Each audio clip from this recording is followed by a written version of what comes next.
Andrew and I have both recently been contacted by Albino Gallipini, who has written a autobiography of Bill Casing. A biography.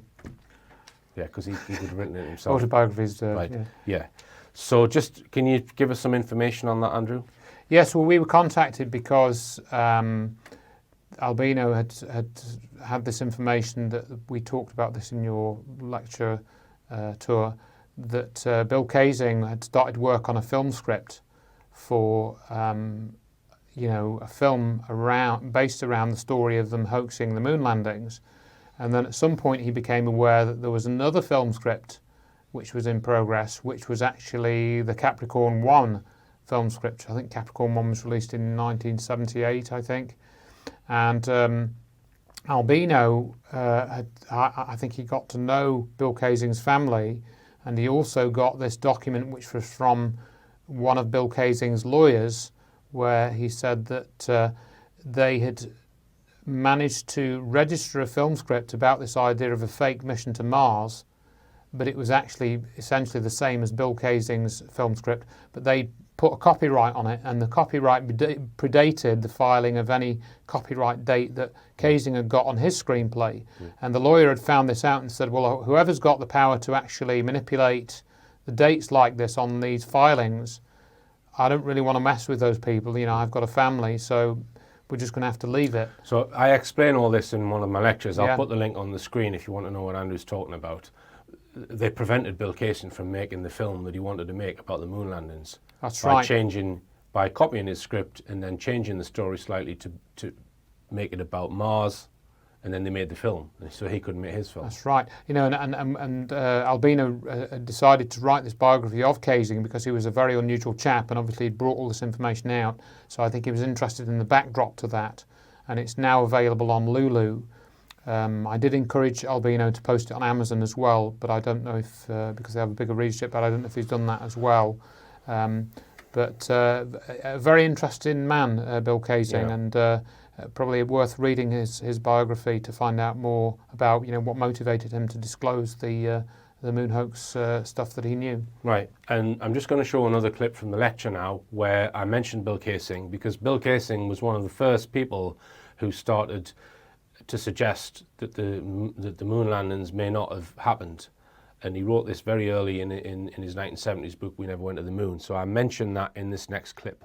Okay, so what's going on here? If they didn't land Apollo 11 on the moon, did they land 12 or 14 or 15? Because there are 6 missions that NASA claim landed on the moon. Did any of them go? Were they getting a bit nearer each time? Well, let's present some evidence from Apollo 17, the last mission which supposedly landed on the lunar surface. Here are 2 photographs from that mission. If we look at the top one, we've featured this on Rich Planet before, but I think it's important to go through it again. So what we're led to believe here, if you just look at the top image, is that the lunar lander's come down, it's landed on the lunar surface, the astronauts have got out, they've climbed down this ladder, and they've walked towards the camera. One of them's turned around and taken a snapshot of the lunar lander with some hills in the background. They've then continued walking in the same direction, 150 meters. One of them has then started doing a little experiment. The other one turns around and takes a photograph of him with the background. So you can see the lunar lander here in the 2 shots. Now just look at the backdrops. Look how similar they are. Look at Hill B here with this shading on it.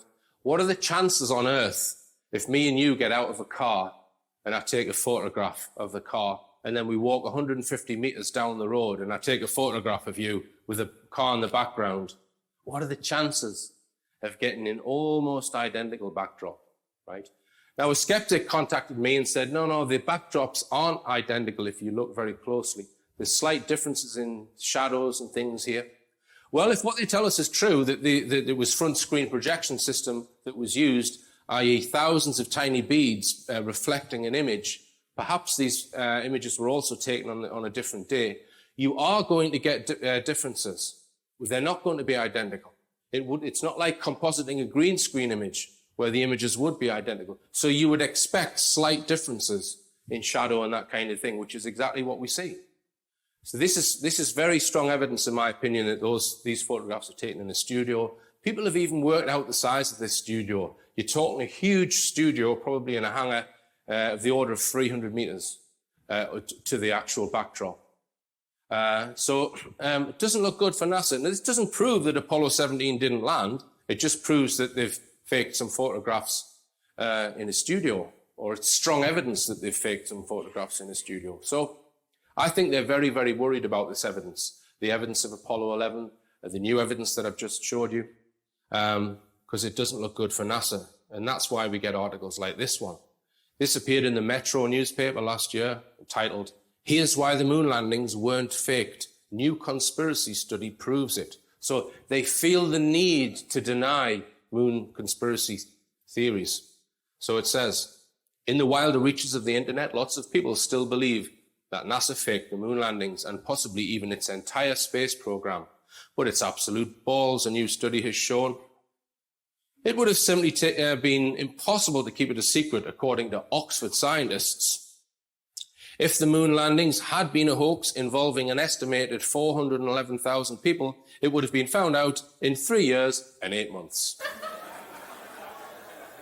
British physicist Dr. David Grimes worked out a mathematical way to calculate the chances of a plot being deliberately leaked by a whistleblower or accidentally uncovered."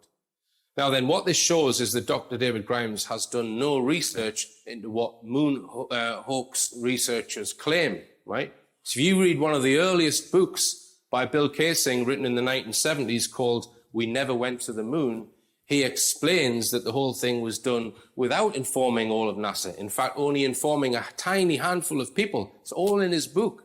So why hasn't Dr. Grimes looked at this book?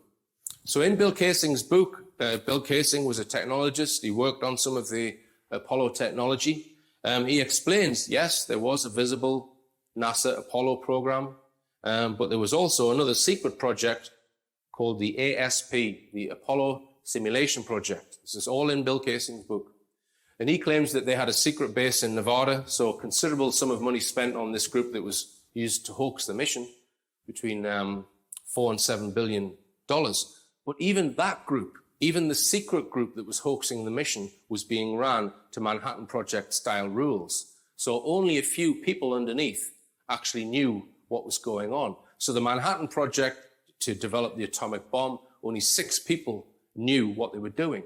And Bill Kaysing claims that with the hoaxed moon landings, it was the same. So let me give you a little example. In my career as an engineer, the company I worked for used to build these things. This is a generator in a power station, produces the electricity that comes in your home. So I worked for a company called NEI that used to build these. And I worked in the control systems department. So when you have a huge generator like this, you have a rack of electronics called an AVR, automatic voltage regulator, which would look something like that. And it's controlling all aspects of that generator, the voltage and the frequencies and that kind of thing. Now, what you do not do is build your control system and just plug it in and expect it to work, because these cost millions of pounds to build. So what you do is you build a simulator. So it's a box of electronics which will emulate in every respect that piece of hardware, that 500 megawatt generator. And in my time at NEI, this is one of the projects that I was involved with. There's the specifications, Richard. There's an electronics lab. Go ahead and build the generator simulator. So once that's built, the AVR, the control system, is then plugged into it, and then is used. So the simulator is used to test and debug the control system. So you know that it's all working correctly because you've proved it with a simulator. And only then do you take it to your power station, and then you know it's going to work. So the point I'm making is that simulators are a very important part in engineering. They're used all over the place. I've worked on 2 or 3 different simulator projects in my time as an engineer. Now, if you consider the control desks at NASA for these various Apollo missions, some of these desks might be just monitoring things on the mission. Others might be actually sending data to the mission and controlling things. So all this technology would need to be tested. You wouldn't just build these desks and then use it live on a mission. You would build a simulator. So that simulator would simulate everything in the Apollo rocket, and it would simulate all of the communication data. Now, that simulator might be in the same room. It could be in a different city, because it's a comms simulator. But the point is, engineers would be tasked to build a simulator to test the control room. Now, those guys would not be told, hey, we're going to use this to fake the mission. But that technology that they built could well be. So the same applies to the sets. They wouldn't, if they're building these 300-meter sets with their front screen projection systems, right? They're not going to tell all the guys building them what they're for. Well, we're hoaxing the mission, lads. Come on, we put the front screen projection up. They don't. That's not how they work. They're told, well, this is for publicity. Okay? So that's how it works. And it's all explained in Bill Casing's 1970s book, We Never Went to the Moon. So as I say, Dr. David Grimes has done no work, no research. So I wrote to Dr. David Grimes to tell him this, and I didn't get a reply. So I explained to him what I've just explained to you, and I sent him a link to this book, little booklet that I've written all about Mars. Because, as you may know, you may have seen some of the programs on Rich Planet. I've been working on this for a number of years now, and I'm fairly convinced now. It is a hypothesis, so I wouldn't stake my life on it, right? But I'm fairly convinced that none of the rovers and landers that they say they've sent to Mars landed on the Martian surface. I challenge anyone to read this book and then after it think that they're on Mars. And in my opinion, it's been done in a very similar fashion to how they did it with Apollo, where all these guys here who really did build a rover and they really did send it to the rocket, etc., but it never went to Mars. But all these guys believe it is on Mars. That's how the conspiracies are run, in my opinion. And I communicated with this guy, Robert Manning, senior engineer on the Curiosity project, and he agreed to answer any technical question that I put to him. So Andrew Johnson and myself, we drafted up 26 questions, and he answered one question and ran away from the rest. So if you want to read all of those questions and the emails that I've shared with Robert Manning, it's all in that book. And you can decide for yourself whether you think they're lying or not. Okay, and just this Sunday just gone, I noticed I was filling my van up with petrol on the way here, and this is the front page of the Sunday Times. After I've just presented this new Peter Hyatt research, yeah? Front page of the Times, the last men on the moon win 2 tickets to see the astronauts. Is that a coincidence? Makes you laugh. So I'd like now to add some additional information that I've recorded after the talk. I just want to bring people's attention to this film, Operation Avalanche, because in my opinion, it's a very clever piece of disinformation.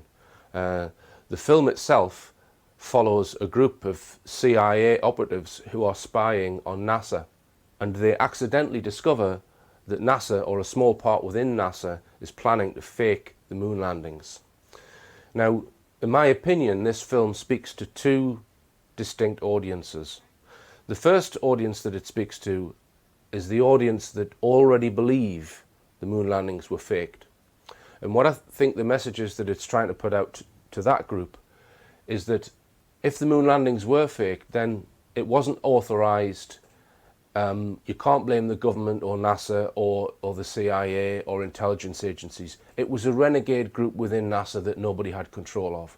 So it's trying to dispel any blame from the current system. The second group that I think this film is speaking to is the larger group which just believe the moon landings happened as they were reported. Now, in this film, there's much evidence that moon hoax researchers put forward is covered. So the Stanley Kubrick front screen projection is mentioned, the famous sea rock is mentioned, and many, many other pieces of evidence is mentioned in this film. So it's as if they're trying to mop up all of the evidence that moon hoax researchers have come forward with in order to debunk the moon landings. And they've put it in this film to present it in a slightly wacky way to people who believe the moon landings were real. So if those people then encounter that evidence at a later date, they're more likely to dismiss it because they've seen it in this wacky film. So that's what I think this film is up to, a very clever piece of disinformation. I'm going to read some comments now from Wikipedia about NASA. Just to point out, I don't read from Wikipedia because it represents truth. I read from Wikipedia because it represents the official narrative. It represents what NASA has told the public. So this is the first comment I want to draw people's attention to. Apollo set major milestones in human spaceflight. It stands alone in sending manned missions beyond low Earth orbit and landing humans on another celestial body. So just consider that. Nobody else, no country, no organization other than the Apollo moon missions have sent anyone beyond low Earth orbit. Now, if you consider the evidence that I've just presented, it's quite possible that those Apollo moon missions did not go beyond low Earth orbit. So what this is telling me, at least in the white world, the acknowledged space projects, possibly none of them have gone beyond low Earth orbit. Here's another quote from Wikipedia. The first manned flight of Orion, that's the new rocket that they're developing, and SLA, Exploration Mission 2, EM2, is to launch between 2019 and 2021. It is a 10 to 14 day mission planned to place a crew of 4 into lunar orbit. So it's going to take them till 2020 just to get a man to orbit the moon. Now, according to NASA, there were 8 missions in the 1960s which orbited the moon with men in the spacecraft. That was 50 years ago. So why is it taking them up until 2020 to do the same? In my opinion, this is more evidence that those 1960s missions probably did not go anywhere near the moon. Here's another quote. On December the 4th, 2006, NASA announced it was planning a permanent moon base. The goal was to start building the moon base by 2020 and by 2024 have a fully functional base.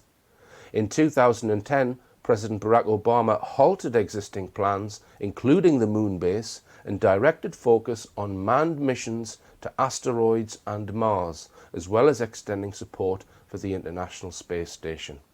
So that's very, very unusual. What he's done, he's cancelled this moon project and replaced it with much more far-fetched or much more difficult projects, landing someone on an asteroid or on Mars. So again, I think this could be evidence that we haven't been, at least in the white world, we haven't been beyond low Earth orbit. And that brings about the question, is there some sort of constraint? Now, I've spoken about NASA, and I would suggest that NASA's projects, some of them are fraudulent, not all of them. I think some of the unmanned projects have been real. I think the space shuttle was real. I think the International Space Station is real. But I'm very doubtful about whether Neil Armstrong walked on the moon, and I'm very doubtful about whether any of the Mars rover missions are real. So NASA's running frauds, in my opinion. So it's possible then that at least white world projects have never left low Earth orbit, as I've suggested there. And we're going to look at some more evidence from Apollo missions now, Andrew. And yes. So we wanted to talk about the rocks first, is that right? Yes, I mean, I'll just mention, following on from the Bill Kaysing thing, just a couple of little things. You can probably get hold of Bill Kaysing's book, We Never Went to the Moon, fairly easily. And I think there are various downloads of it available, as well as obviously paper copies. Same thing with Ralph Renee's book, which I recommend for people, which is NASA Moon America. I had a couple of people writing to me about, for example, problems that would appear in the Apollo films with pressurization of the spacesuits, that they would inflate like a Michelin Man type of thing. And a lot of that is covered in Ralph Renee's book, and this chap that wrote to me hadn't realised that. So again, people that are thinking of those things now and thinking, hang on, what about this, what about that? I suggest that they read Ralph Renee's book and watch as many of the videos that are available, such as the one on David Percy's website, orlis.com, because you may find that a lot of that stuff is already covered in there. It's just that you were not yet aware of it. Right. Now, one website that I would recommend is Jarrah White's website. Just tell us about him, Andrew. Yes, and that was sort of logic follows on that Jarrah White is he's younger than us. I'm not quite sure how old he is. He describes himself as the grandson of the moon hoax or something, and he did get to know Ralph Renee before he died. And I think Jarrah White is now, he's selling copies of Ralph Renee's book. And Jarrah White has done many videos on the Apollo hoax, many different aspects. I did a broadcast with him 3 or 4 years ago with Morgan Reynolds, Dr. Morgan Reynolds, who also, doesn't, he's sure like we are that they didn't go to the moon with the Apollo craft. And Gerard White has done many useful videos, one of which we're going to discuss today, where he goes through a lot of the scientific data for various aspects of the missions. And one particular one that just comes to my mind is about this account of the Russian Mir space station, where they put a Russian flag, outside the space station on one of the spacewalks that they did. And then there was another comment made on a later mission where they said, well, we need to go and retrieve the flag because it's going to get in the way of this new equipment or something. And then the other cosmonaut says, no, don't bother, there's nothing left of it. It's all been dissolved away by micrometeoroids and stuff. And Gerard White made a point of discussing this because NASA had claimed that they could still see evidence of the flag on the moon that the Apollo crew had left there after 40 years. But this other flag on the Mir space station, I think, had only been in space for about 18 months before there was just basically nothing left of it. And so he was making this comparison. You can watch the video about that. His channel is called Moon Faker. And Right. as you say, he's made hours and hours and hours of videos. And he's had many challenging the moon missions. And people who are connected to NASA have tried to challenge him, haven't they? Or they've Correct. tried to discredit him in different ways. Yes, and he's had many sort of DMCA attacks on his channel, people filing spurious copyright claims, and all the Apollo films are in the public domain anyway, and that sort of thing. Right, so let's just touch on one of the things that he's covered, which is the, it's the Chinese mission.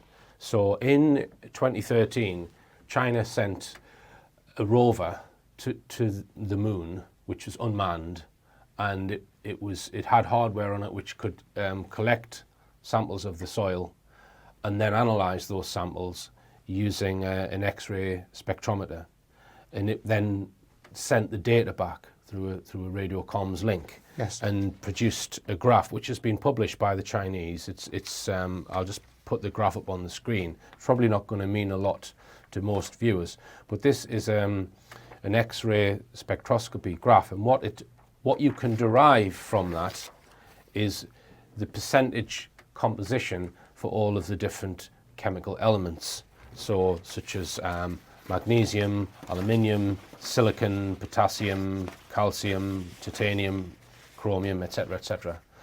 So you really would need to watch the video to work out how Gerard White has, because he has a scientific background in geology, doesn't he? I think something like that. Yes, yes. And how he's from this spectroscopy graph, he's worked out the percentages of the various different elements. Yes, and this video is called a Chinese road trip. I'm sure you. So it's Moon Faker Chinese road trip. So you'd need to watch that to get the full details. And you probably need to watch it twice as well because it's very, very dense with details. Right. Now, the rocks that the Apollo missions allegedly brought back, I can put this graphic up from Gerard White's video. This shows a picture of the moon, and the numbers there, 12, 14, 16, denote the various Apollo missions. So we've got Apollo 12 there, Apollo 14, 16, 11, 17. So this is where Apollo allegedly landed on the moon, the various sites. And the white arrow there we can see, this is where the Chinese rover landed and took samples in that area. Now, the rocks that supposedly came back from the moon, you can get scientific data which has all been published on the chemical composition of those rocks. And the makeup of those rocks is very similar from the 6 Apollo sites, as he describes in the film. Right? But what Gerard White has then done is compared the Chinese results with the published results that NASA have put out on the rocks. And what he finds is that someone's lying. Yeah. Someone's lying. Yeah. So let's just look at magnesium. Like I say, in order to get the full reference and the reasoning or how these graphs have been derived, you need to watch the video. But we've got magnesium here. We see on the right-hand side there, that's the Chang'e 3, the Chinese mission, 0.2% for magnesium. And we've got all of the Apollo missions, Apollo 11, 12, 14, 15, 16, much, much higher. And we can just zip through the various different elements. Aluminium, again, Chang'e 3, much, much lower in aluminium. Silicon. Potassium, no anomaly there. So Apollo 14, the rocks there had a slightly higher potassium content than the rest of the Apollo missions. So there's no real anomaly there with potassium. Calcium, titanium, chromium, iron, again, no anomaly with iron, strontium, yttrium, and zirconium.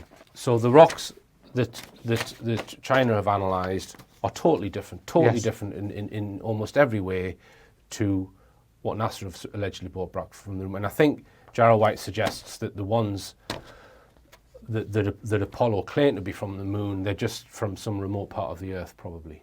That's what he suggested. Yeah, I think he makes some comparisons to certain Earth geology to draw that conclusion. It is a very detailed video and very, very well done.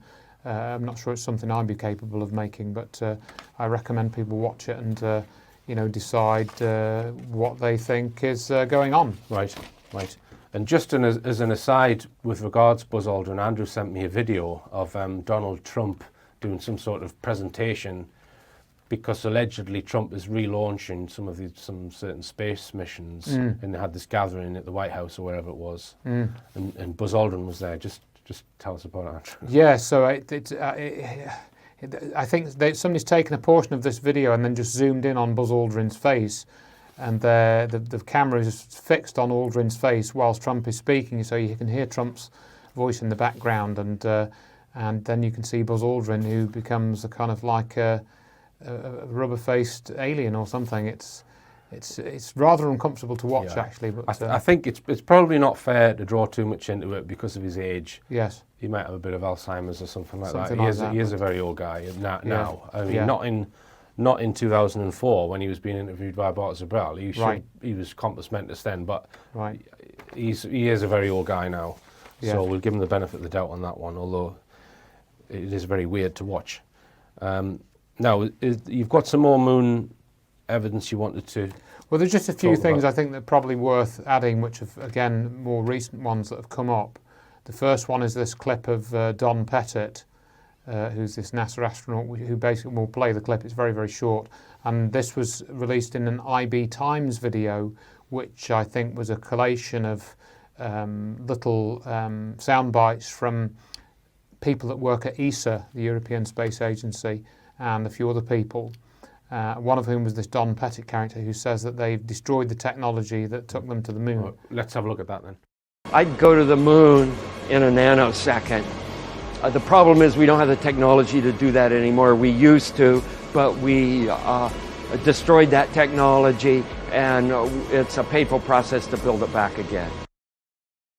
They just chucked it in the skip then, or? Well, apparently maybe they had a ritual burning once, along with all the drawings. All the drawings and the tapes and everything. Once Edgar Mitchell had come back from, not Edgar Mitchell, he wasn't the last one, but the last 1972 Apollo 17 had finished, Right. And you wanted to mention... Was it Apollo 17 where there's an astronaut gets out halfway back to the Earth? Yes, there's this clip that Neil Geddes-Ward sent me about a year or so ago, maybe longer. Very interesting clip where the story goes that on the way back from the moon, Apollo 17, they needed to retrieve something from outside the command module. So one of them, and there's a video of this in the NASA archives, gets out, puts his, the spacesuit is on, and they go out of the capsule and onto the craft to retrieve some tapes or something, some seismic tapes from an instrument or something. I don't know why they need to be retrieved from outside the craft, but that's the story that you get if you read the journal, because they have a log of all the missions, and every minute of the mission is logged in the Apollo archives.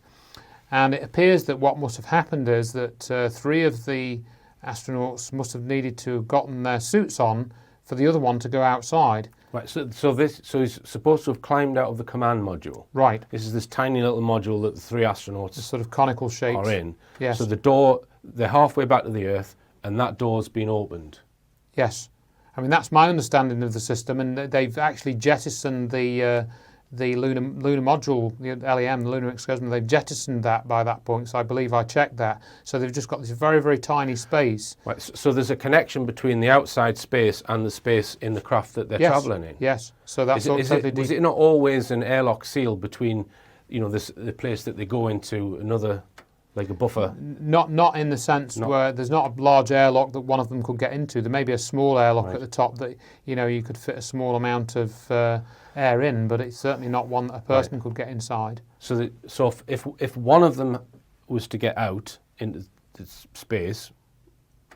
Obviously, they need to all put their spacesuits on, depressurize the cabin, Correct. and pressurize their spacesuits, so they're all sat there in the tiny craft with their whole spacesuits on. And the one that goes outside has to put his backpack on. Maybe the others inside didn't need to do that because they were attached to some other air supply or something. And then they've all got their spacesuits on because they can't open the door if one of them hasn't got their spacesuit on. So they open the door with these really difficult gloves. So they've got to open, go through the rigmarole of opening the door and climbing out while the others sit there. And you think that to get a spacesuit on, you actually need help from a third party? I think so. I mean, again, we've got this video of James Burke, which we're going to show, dressing himself up in one of the suits or undressing himself, and he has 2 people helping him, and it's not a confined space. So, my question is, how would this have been possible to actually do this? And, you can go and watch the video of the spacewalk and the video of James Burke, doing the spacesuit undress. So the question arises then, okay, let's say the mission's hoaxed. Why would they bother saying that one of them climbed out halfway back to get some tapes? Why would they bother doing that? I can only imagine it was to add interest to the coverage, because people were a bit bored of these taxi journeys to the moon and back. Okay, I've just been to the shops in my taxi, what's interesting about that? So they had to put some type of incident with, some sort of potential risk in there to keep the viewership interested by that point. Mm-hmm. Mm-hmm. Okay, well, anyone who's got any comments, because I know that, as I said at the beginning, it's a very hot potato, and there are people who will cling to the official story. And we do have some good comments coming in, as we've said with the other programs we've done. And for example, somebody wrote to me fairly recently because I'd mentioned the Wernher von Braun description of how you'd need a rocket which was 10 times bigger than Apollo. It's in his book, Conquest of the Moon, 1953. And this chap did say, and I think rightly said, that it was called Carl, and he said the von Braun's scheme for getting to the moon was different to the one that they used, and they didn't land. They landed a small rocket on the moon, whereas von Braun's scheme, they were going to land a sort of full-size rocket on the moon to get back. So he pointed out that it wasn't really fair to make those statements in quite that way, because that wasn't exactly the scenario that NASA allegedly used. In the end, it was different to the scheme that von Braun used. But he still, this chap Carl, he said he still thought that they did hoax it. He didn't believe that that von Braun thing was the proof that they did go, kind of thing. And just to mention that the audience is the most important part of Rich Planet, because the information that I've been able to present, most of it comes from people who contact me. Yeah, so, and if we get things wrong, and I get things wrong, I prefer to be corrected so I can improve what I've got. And as I've said, I'm a tutor for the OU, so I have to work with students to help them improve work. And they sometimes point out my errors if I mark them down for something, and including the blue fleece. Yes, indeed. So I've got to correct that one in some way. So. Right. All right then, Andrew. Thanks very much again. And remember, believe none of what you hear and only half of what you see. I'm Richard D. Hall. Good night.